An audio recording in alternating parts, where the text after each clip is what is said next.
Muy buenas noches, amable teleaudiencia. Bienvenidos a Toque Final en su edición de hoy, domingo 10 de julio de este año 2022. Agradecido de poder llegar a todos ustedes a través de toda la familia de Antena 7 a las 11 de la noche. Julio Ernesto Martínez, un servidor. Feliz de poder reencontrarnos con todos ustedes, hoy también excusando a Julio Martínez Pozo, mi padre, que pues, no pudo estar con ustedes, como es costumbre, por razones ajenas a su voluntad. Como siempre, tenemos la responsabilidad de cumplir con pues, un contenido bastante cargado. Siempre tenemos en nuestro espacio las 10 principales, son las noticias más importantes, acompañado de las 3 preguntas a nuestro invitado de hoy, que es el abogado, el jurista Carlos Salcedo, y pues vamos a tratar sobre su postura desde el punto de vista jurídico sobre estos cuestionamientos que se han producido con esta controversial ley de extinción de dominio, a quien también le vamos a dedicar parte del enfoque de la semana. Y mientras tanto, iniciando como siempre con los comentarios, pudiéramos indicar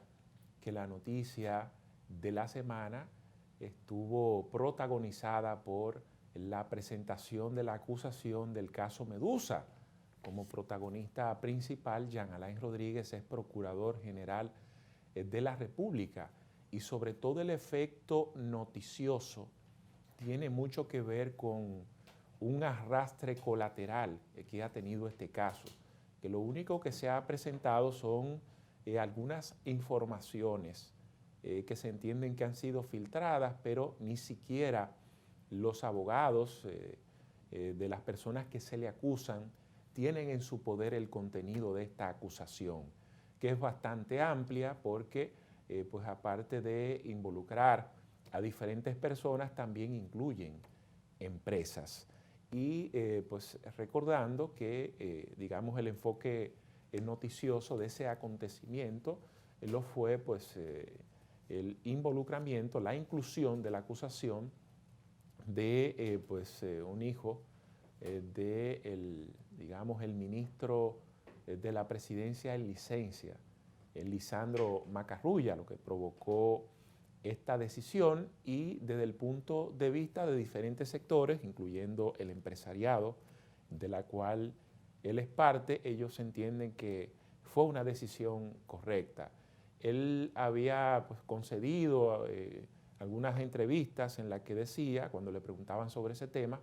que está bajo investigación, y hasta que no se produzca algún tipo de decisión, él prefería reservarse su posición, pero en la medida ya en que se presenta de manera formal esta acusación, pues entonces ya pues ustedes han sido testigos de lo ocurrido. Pienso que el tema de solicitar una licencia para poder concentrarse con tu familia, con su familia, a precisamente defenderse sobre este caso, pudiéramos considerarla como una forma, es una forma de renuncia que busca ser un tanto elegante, pero no deja de tener un efecto, la cual todos saben que ya deja de ser parte del gobierno, una de las posiciones más importantes de los hombres de mayor confianza del presidente de la República, lo que esto le ha dado una connotación inusual a este caso, de un ministerio público que lo ha calificado como sin precedentes, es decir, digamos que su caso hasta la fecha más importante en la búsqueda de la lucha contra la corrupción e impunidad. Y ha de suponer que ocurrió algo que probablemente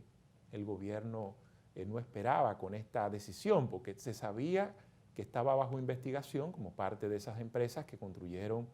la cárcel Las Parras, pero no a nivel de haber presentado pues una acusación. esto cambia de dimensión todo y ha de suponer que podía tenerse como opción, tomando en cuenta de que su nombre jurídicamente no está vinculado de manera directa en el expediente, sino el de un hijo, o que según la ley todo el mundo es inocente hasta que se demuestre lo contrario, o tomando en cuenta, apelando como siempre que en este mundo de hoy los eventos noticiosos tumban a otro y probablemente el tiempo haga que ese impacto noticioso quede atrás, pero al parecer se midieron todos esos factores y no fueron tomados en cuenta. Y pues se tomó esta decisión y sigo entendiendo que es la más correcta de todas, es decir, la más prudente. Y sobre todo un gobierno que se ha mantenido sobre la base de una imagen de la transparencia, el sentido de la transparencia, la lucha contra la impunidad, etcétera, como que no cuadraba tener a alguien bajo investigación a ese nivel, porque eso podría ir creando precedentes. Y usted diría, bueno, si no pasó nada con este caso, si no se tomó algún tipo de decisión, cuando vengan eventos futuros, pues entonces habría que hacer lo mismo, no puede haber una distinción y sobre todo que pues en cuanto a la imagen del presidente de la República, todo el mundo sabe que la estrategia que ha tenido este gobierno es precisamente de muchos celos a lo que toque la imagen del presidente Luis Abinader. Decía que el Ministerio Público desde un principio para, digamos, apresar a su principal imputado y demás, Jean Alain, basó, digamos, sus denuncias en una supuesta corrupción en la construcción de la cárcel de la Nueva Victoria. Ustedes recuerdan declaraciones de la propia Jenny Berenice y demás, plantear que eso había que hasta que demolerlo, sobre evaluación, vicios de construcciones, etc. Entonces, en función de eso, se le dicta una medida de coerción hasta tanto se haya producido una acusación formal, se le piden 18 meses de prisión y sobre esa base se construyó el expediente, aunque hoy al parecer se puedan incluir otros elementos, digamos que será el principal. Y dentro digamos, de esa red que se lanzó al mar tipo Maya, hubo todo un arrastre que al final terminó implicando a esta familia muy cercana al gobierno. Entonces, esa es digamos, este gran acontecimiento que hasta el momento está caracterizando este expediente. Y usted pudiera decir, bueno, podría ocurrir de que como el objetivo principal del Ministerio Público es Jean Alain Rodríguez, lo demás pueden ser efecto colateral, no necesariamente se podría producir una acusación. Bueno, cuando tú fortaleces política y mediáticamente pues un expediente basado en unos supuestos vicios de construcción, sobornos de una cárcel, entonces no involucra a quienes la construyeron, desde luego que tú no vas a tener un expediente fortalecido para la opinión pública. Entonces hay que ponerse también del lado del Ministerio Público. Si yo desde un principio planteé eso, pues entonces todo eso debe estar incluido en una acusación. Ya habría que ver más adelante lo que ocurre. Yo tengo una opinión muy particular en función de las cosas que ya uno ha escuchado. Ustedes recuerdan unas declaraciones muy contundentes de nada más y nada menos que representante del gobierno para la reforma carcelaria, etcétera, Roberto Santana, que él dijo que esas construcciones están bien, están hábiles, que tenían algunos defectos corregibles. Es decir, el propio gobierno a través de su representante está diciendo que ahí no había ese tipo de inconvenientes que se había planteado. No obstante a eso, también ustedes recuerdan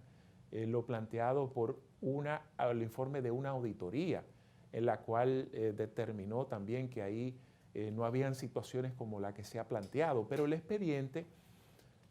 hasta ahora lo que se conoce es que va más enfocado al tema de un supuesto soborno. Eso pues habría que ver los elementos que se pueda presentar porque no es tan sencillo de probar, al menos que se tengan testimonios, evidencias de partes muy concretas que puedan dar al traste con una aprobación de esta situación. Es decir, lo que mucha gente entiende es que probablemente a la larga, un juicio que se pueda tomar mucho tiempo, es que es muy difícil vincular de manera directa en cuanto a una acusación probatoria de soborno de estas empresas por el simple hecho de una denuncia. Eso tiene que demostrarse, no solamente que venga un testigo y diga, mira, que yo di tanto. No es solamente eso, usted tiene que probar que dio, porque muchas veces, como dicen, la salvación es individual y hay mucha gente que por cualquier tipo de negociación que le pueda beneficiar entra en lo que sea. Entonces esa declaración de testimonial tiene que ser comprobada, pero al mismo tiempo a quien usted le entregó, y eso tiene que ser demostrado. Entonces al final así es que se basa la justicia, no un tema de una suposición, y eso no es tan fácil. Pero bueno, ahí ya está de manera formal esta acusación, y lástima que esto haya llegado a estos niveles, y es de costumbre, lo importante siempre son las garantías jurídicas y los precedentes, más allá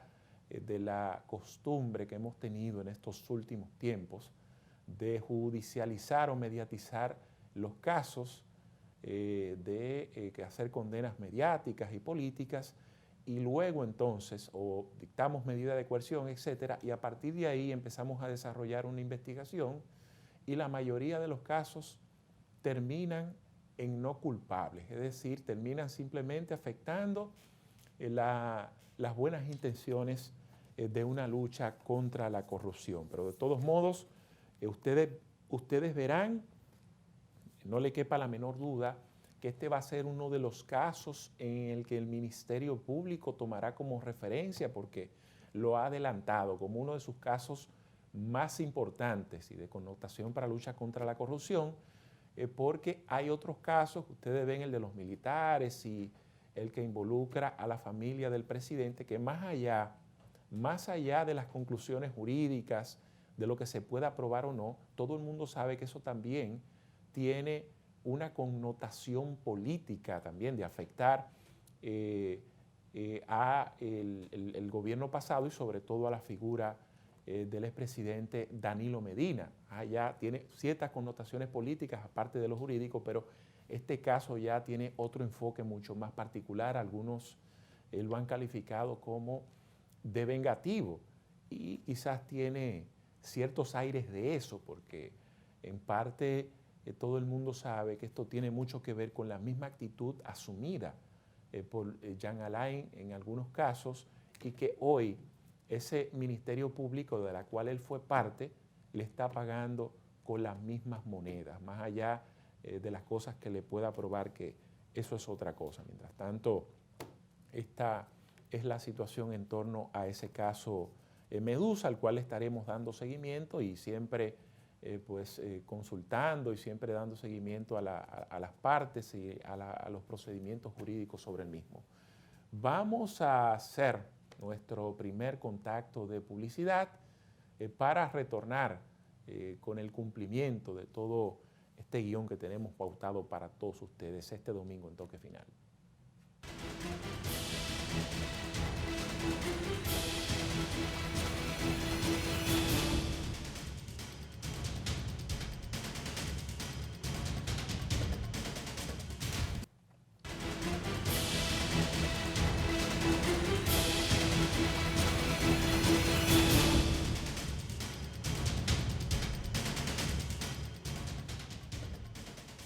Este es el momento de compartir las 10 noticias más importantes de la semana, tanto locales como internacionales, elaborado por nuestro equipo de producción, o las 10 principales. Adelante.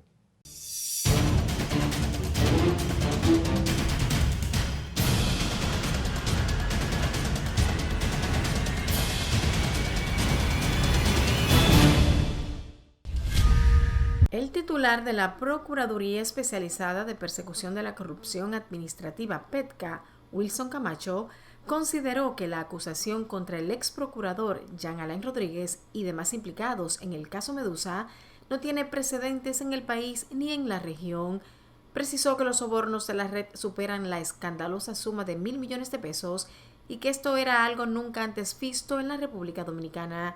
Esta es nuestra acusación más grande. Tiene un volumen de 12.200 páginas y dentro de estas, más de 3.500 pruebas y entre las pruebas, más de 400 testigos, precisó Camacho. Enumeró que hay 41 personas acusadas y 22 empresas. Sobre la acusación se ha informado que supuestamente, antes de que se publicara de manera oficial la licitación para el plan de humanización del sistema penitenciario, el ex procurador Jean Alain Rodríguez y los miembros de la red Medusa ya tenían seleccionadas a las constructoras que resultarían ganadoras y éstas debían devolver un peaje del 20% sobre el monto total del contrato en favor de los integrantes de la red de corrupción. Al expediente también se ha anexado como elemento de prueba la investigación especial realizada por la Cámara de Cuentas al plan de humanización del sistema penitenciario, el cual dio origen a la Operación Medusa. El ex procurador es procesado junto a Alejandro Forteza Ibarra y otros funcionarios de su gestión en el periodo del 2016 al 2020. El expediente del caso Medusa destaca que los encartados integraban una red criminal de corrupción que operó desde la Procuraduría General de la República y que, según estimaciones preliminares, estafó al Estado Dominicano con más de 6.000 millones de pesos.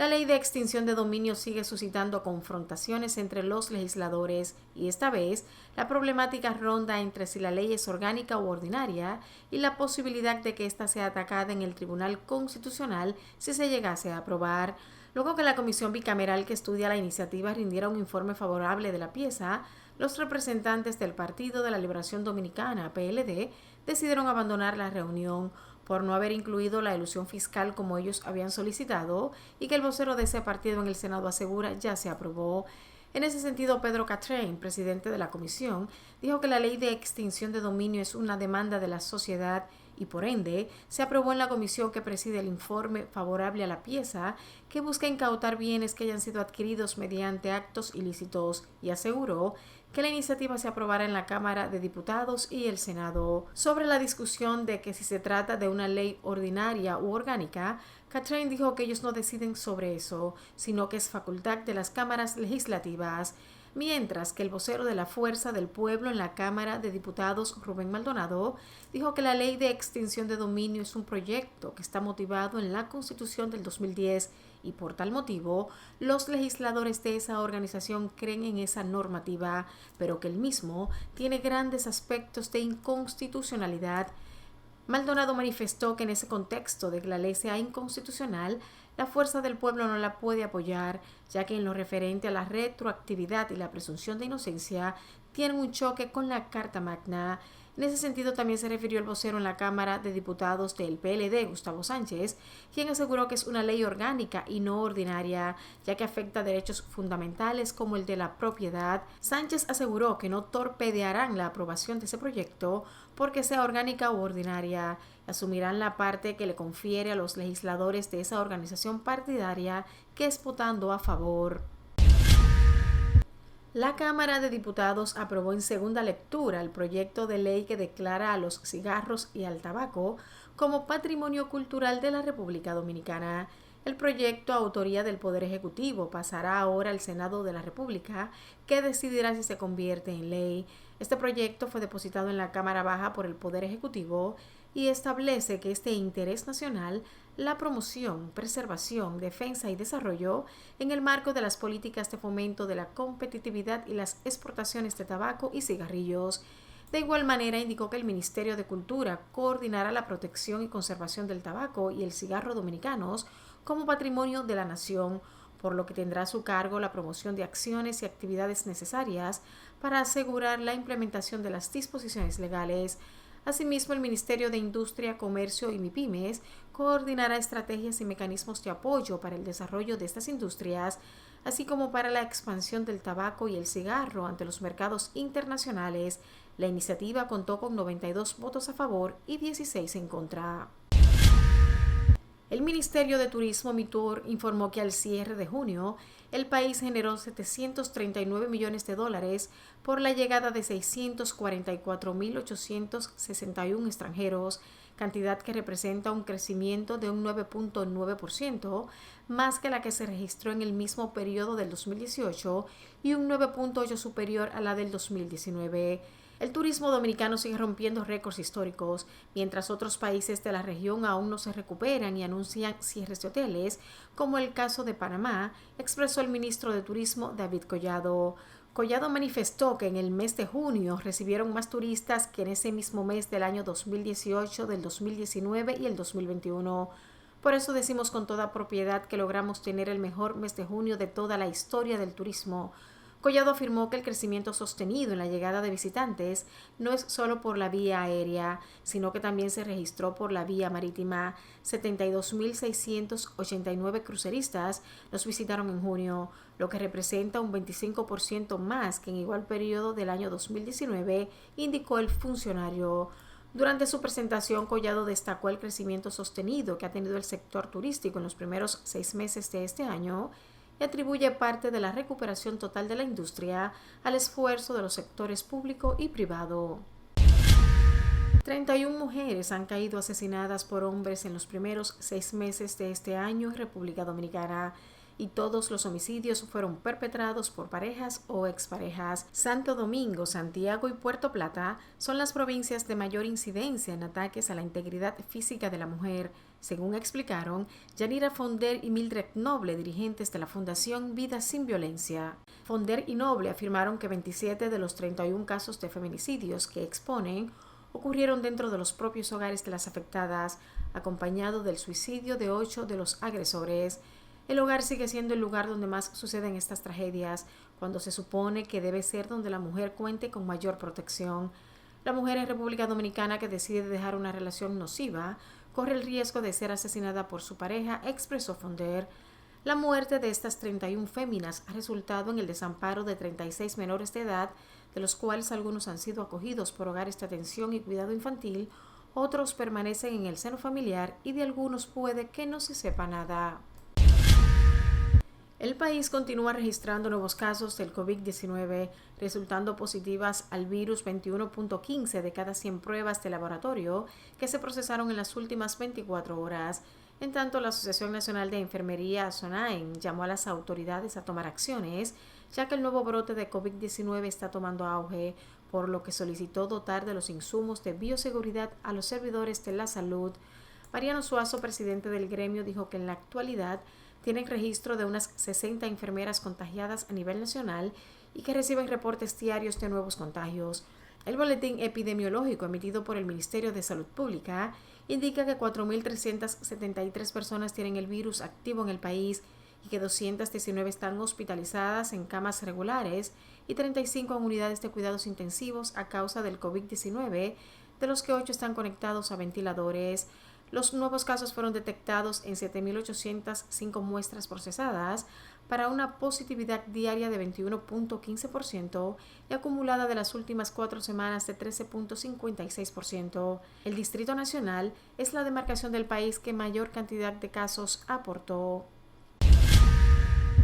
El pasado lunes 4 de julio se conmemoró el 161 aniversario del fusilamiento del padre de la patria, Francisco del Rosario Sánchez, quien cayó abatido en San Juan de la Maguana por órdenes del general Pedro Santana. Sánchez fue un abogado, político y activista dominicano. Es considerado, junto a Juan Pablo Duarte y Matías Ramón Mella, uno de los padres fundadores de la República Dominicana. Sánchez, líder y estratega político de la guerra dominicana contra la ocupación haitiana, tomó las riendas de la lucha tras la ausencia de Duarte y proclamó la independencia en la Puerta del Conde el 27 de febrero de 1844.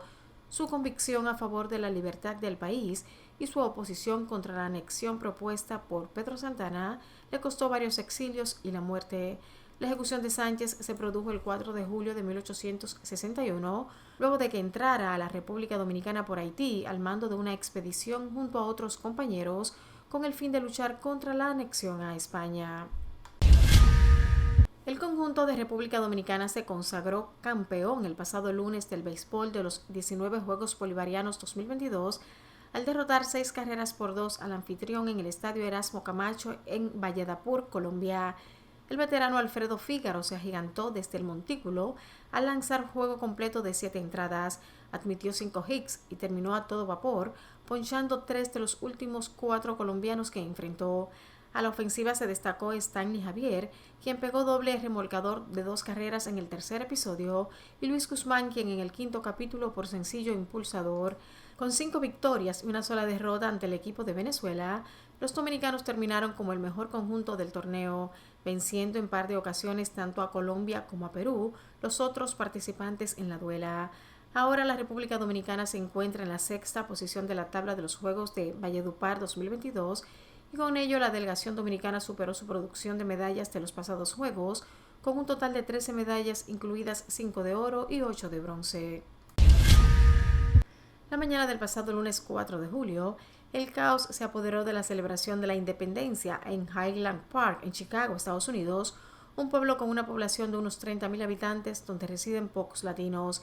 El fiscal del condado de Lake, Illinois, presentó 7 cargos de asesinato contra el detenido por el tiroteo, que se saldó con 7 muertos y una treintena de heridos. El sospechoso de 21 años, Robert Crimo, deberá hacer frente a 7 cargos de asesinato en primer grado, uno por cada víctima mortal, y se presentarán más acusaciones en los próximos días en relación con las 39 personas heridas.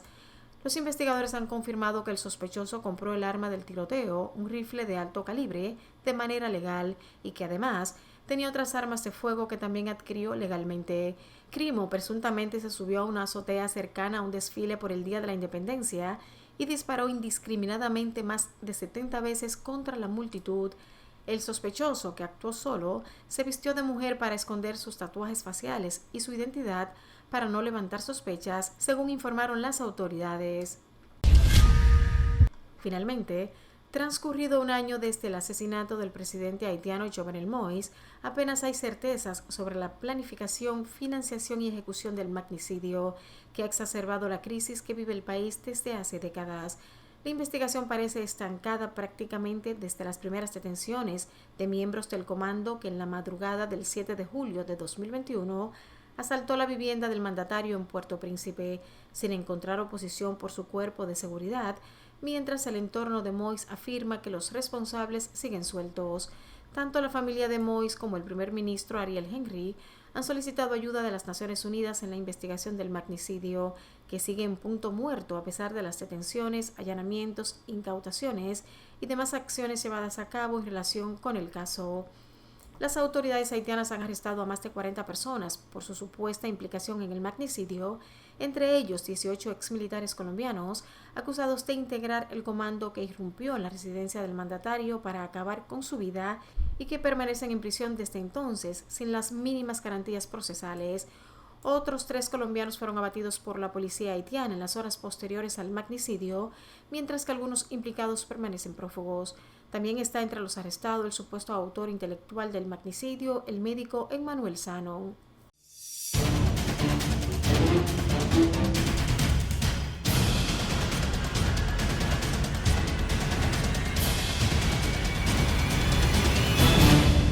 Es tiempo de ir a otro contacto de publicidad y retornamos con nuestros segmentos pendientes del enfoque de la semana, las 3 preguntas y las consideraciones finales.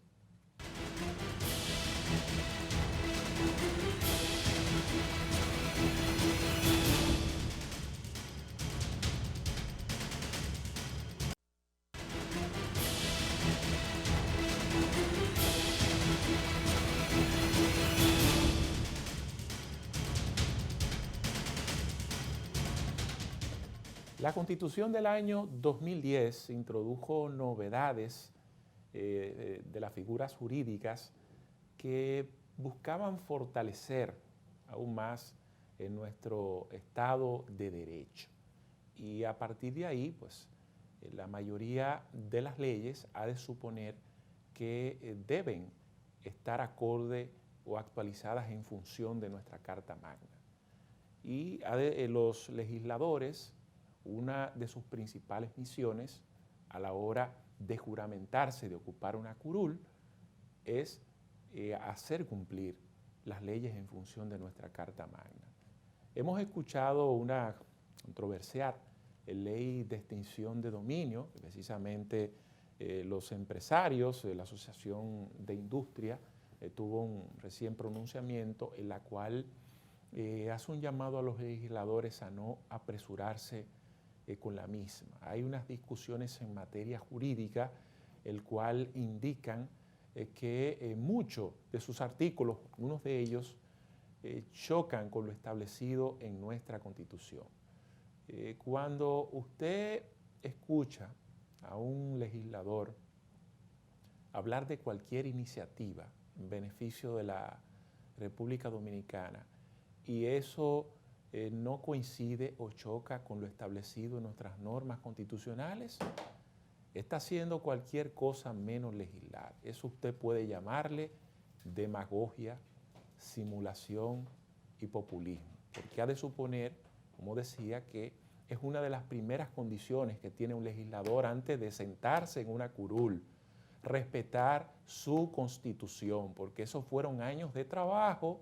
años de consulta de todos los sectores, todo un consenso para precisamente establecer todo lo que allí se encuentra. Y si existe algún tipo de diferencia o de situación en función de la actualización de una realidad, pues entonces se plantea una modificación constitucional. Pero mientras eso exista, y sobre todo las cosas que puedan venir de un legislador, eso es lo más parecido a un populismo. Y a mí me gusta una expresión de Gloria Reyes, que dice que una de las características del populismo es que les gusta tanto a los pobres que los multiplica. Ustedes van a ver personas siempre en nombre de la famosa lucha contra la corrupción, impunidad o temas de un momento, buscar pose, ponerse donde el capitán lo vea, pero si eso no va cónsono, si el espíritu de eso no va cónsono con lo establecido en nuestras normas constitucionales, está haciendo otra cosa, pero no es legislar. Y resulta que aquí se vendió una famosa extinción de dominio con un objetivo de supuestamente recuperar lo robado del gobierno pasado. Eso perfecto, eso está muy bonito. De hecho, el senador que ustedes conocen salió a buscar 1 millón de firmas hacia afuera, buscando consenso, porque aquí todo el mundo tiene que estar de acuerdo con que lo robado tiene que ser recuperado por el Estado Dominicano, etc. Los mismos legisladores de su partido le dijeron, pero nosotros somos mayoría y si nosotros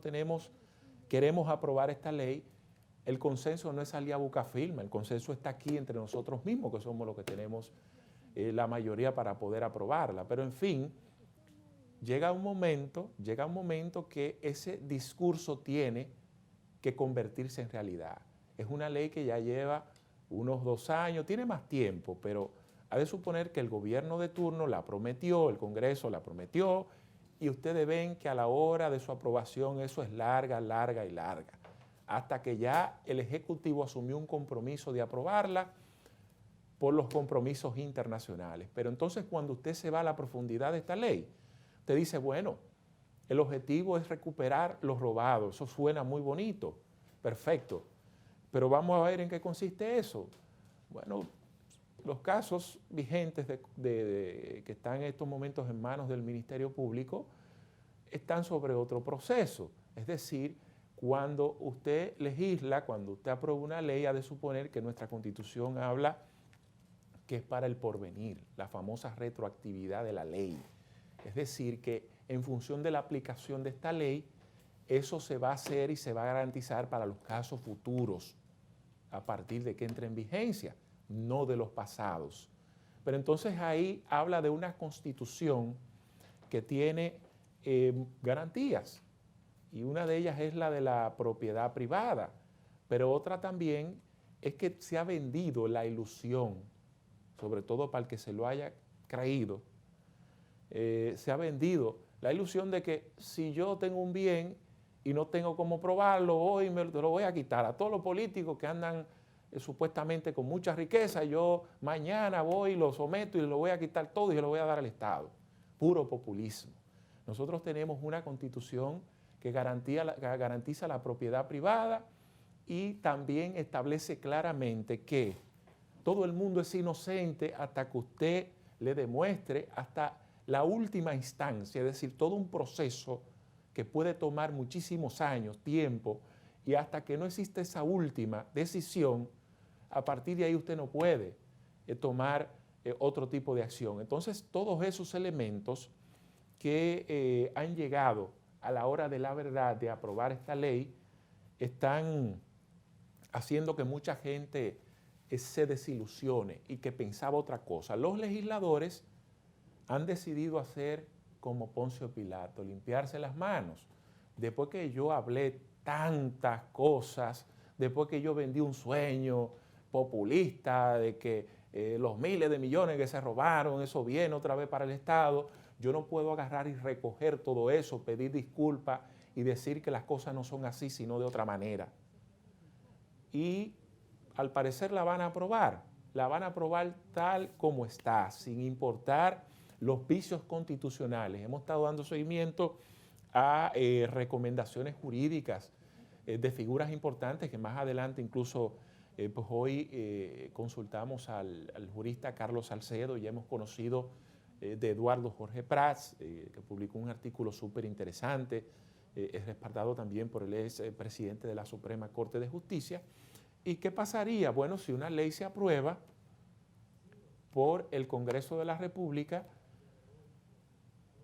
con estos vicios constitucionales, de seguro que eso va a ser inoperante, eso va a parar al Tribunal Constitucional, eso va derechito para allá. Entonces el legislador ahí diría, bueno, ya yo te aprobé la ley, como te dije que te la iba a aprobar. No me importa lo demás, no me importa la simulación, ni todas esas cosas que tiene de vicio, de construcción. Ahí ustedes ven, hay una expresión que a mí no me gusta mucho reproducirla, porque a veces es muy injusta y muy genérica, pero dicen que los pueblos tienen lo que se merecen. Y aquí se producen siempre muchas olas de cambios que desde un punto de vista del espíritu positivo resulta ser interesante. La gente se le mete con que quiero salir del que está, porque no lo está haciendo bien o porque me cansé por lo que sea. Pero me concentro en salir del que está y no me concentro en las condiciones del que viene. Y modestia aparte, salvo raras excepciones, tenemos uno de los congresos, a mi entender, más populista de los últimos tiempos, o más inoperante. Y repito, salvo raras excepciones, y sobre todo en el caso del Senado de la República, que llegó sobre la base de un supuesto cambio y están reproduciendo todas las cosas que decían que eran malas, y ahí están. Y muchas de ellas tienen que ver, y una muestra de eso es precisamente esta famosa ley de extinción de dominio, que al final va a pasar como va a pasar y terminará siendo pues inoperante desde el punto de vista constitucional. Qué lástima, qué pérdida de tiempo y sobre todo qué vendida de sueño a la sociedad dominicana, porque tú no puedes plantear una cosa y terminar siendo otra. Precisamente uno de los males que tiene el ejercicio político a nivel el que está es la coherencia de los mismos, cuando tú dices una cosa y terminas haciendo otra. Vamos a la pausa comercial. A regreso vamos a conocer en materia jurídica orientaciones del abogado Carlos Salcedo a propósito de esta ley de extinción de dominio.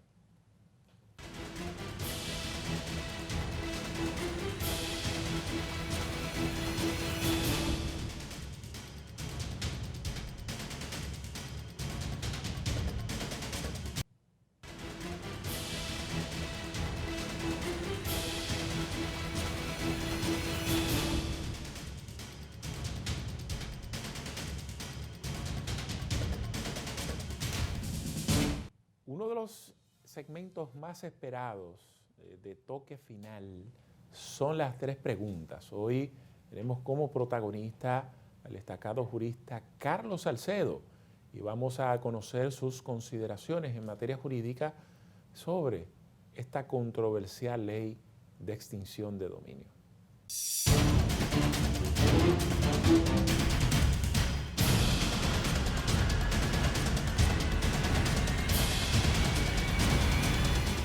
¿Qué es la extinción de dominio? ¿Por qué los Estados Unidos promueven su aprobación en distintos países de la región? ¿Y qué aspectos del proyecto que se discute pudieran contravenir la Constitución dominicana? La extinción de dominio es un instituto jurídico que consiste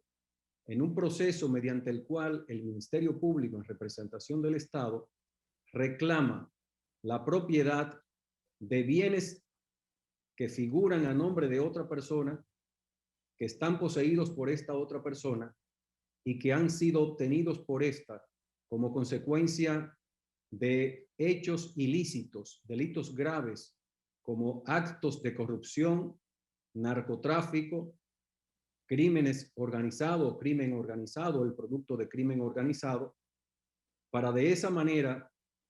lograr que el Estado dominicano ataque directamente el bolsillo de aquellos que han obtenido los bienes ilícitamente o a través del delito. Los Estados Unidos han estado empeñados, junto con otras naciones de la región, en que en la República Dominicana sea aprobada la ley de extinción de dominio, que es un decomiso civil, es decir, el agotamiento de la propiedad en manos de una persona a favor del Estado finalmente si resulta ganancioso. Y los Estados Unidos lo han hecho por su lucha incesante, por ser de política exterior de los Estados Unidos, de atacar el narcotráfico, de atacar la corrupción, de atacar el crimen organizado y de atacar todos los hechos graves que pudieran atentar contra la seguridad incluso del Estado o del gobierno de una nación. Hay visos de inconstitucionalidad en el proyecto que se conoce en el Congreso Nacional. Se habla sobre todo y se discute el hecho de que la propuesta legislativa ha establecido la retrospectividad, que es un ropaje de la irretroactividad prohibida por la Constitución de la República en el artículo 110. En la República Dominicana, conforme a dicho texto constitucional, la ley solo aplica para el porvenir y no aplica para el pasado. Está prohibida la retroactividad de la ley. Y existen mecanismos en la legislación civil para poder declarar la nulidad de cualquier contrato que se haya realizado cuando la causa es ilícita. Por lo tanto, hablar de llevarse de encuentro la irretroactividad prohibida en la República Dominicana por la Constitución de la República atenta contra un principio constitucional innecesario por demás la consagración de esa violación constitucional, porque los mecanismos legales permiten que haya una reclamación si no ha vencido el plazo, si no ha prescrito el plazo de la ilicitud de la causa que ha motivado el contrato, que ha originado la adquisición por parte de una persona de un bien que tiene su origen en una actividad delictiva. Un bien puede tener vida propia al margen de la persona física o moral que lo posea. Puede ser ilícito sin la mediación de una sentencia que pruebe su adquisición como producto de algún hecho contrario a las normas jurídicas. Los bienes y las cosas tienen vida propia. De hecho, lo único que falta es despertarle el ánima, como decía Gabriel García Márquez, el Gabo. En el caso de los bienes, son cosas que pueden ser objeto de apropiación por parte de las personas, los particulares y el propio Estado. Para que pueda ser adquirida por el Estado una vez reclamada una cosa, un bien, que tenga en principio o por lo que reclame el Estado dominicano a través del Ministerio Público, que esté arguido de ilicitud en su origen, en su uso o en su finalidad, tiene que agotarse el proceso judicial completo. El decomiso civil que se procura de los bienes obtenidos ilícitamente porque tengan origen en un crimen, en una actividad de crimen organizado, en el narcotráfico, en la corrupción o en cualquier acto grave, tiene que necesariamente consumirse totalmente el proceso judicial con una sentencia irrevocable, pasando en primer grado el proceso ante la Corte y eventualmente ante la Suprema Corte de Justicia si hay necesidad o si las partes proceden con un recurso de casación. En caso de aprobarse el proyecto, contemplando aplicación retroactiva o retrospectiva, ¿quiénes tendrían calidad para atacar su inconstitucionalidad ante el Tribunal Constitucional? En caso de que el proyecto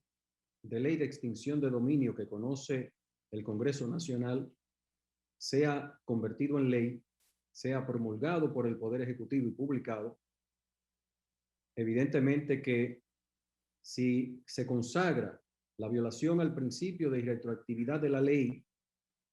en violación al artículo 110 de la Constitución de la República, se abre un espacio, una ventana importante de ataque por inconstitucionalidad de dicha ley ante el Tribunal Constitucional. ¿Quiénes tienen el derecho de acudir ante el Tribunal Constitucional? En virtud de lo que dispone la Ley 137-2011 del Tribunal Constitucional y de los procedimientos constitucionales, el presidente de la República y 1/3 de los miembros de la Cámara de Diputados o del Senado de la República, como toda persona que tenga un interés legítimo y jurídicamente protegido, es decir, todo ciudadano por tratarse de una acción popular ante un tribunal ciudadano, como el Tribunal Constitucional,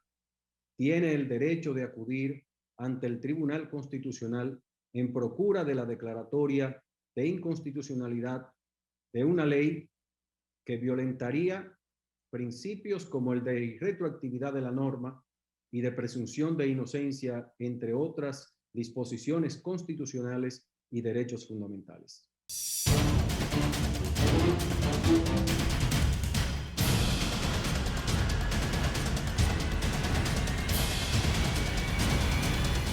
Bueno, vamos a hacer una pausa comercial y retornamos con las consideraciones finales en la entrega de hoy en Toque Final.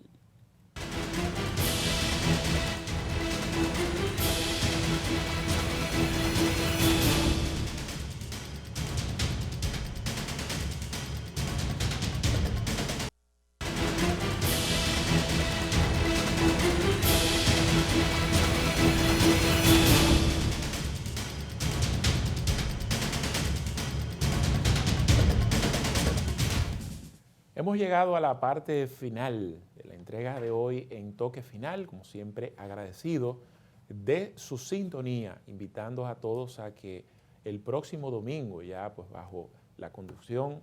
de Julio Martínez Pozo, estaremos con todos ustedes ofreciéndoles todo un contenido amplio, noticioso, interesante en este Toque Final por Antena 7. Tengan una feliz noche y buen inicio de semana.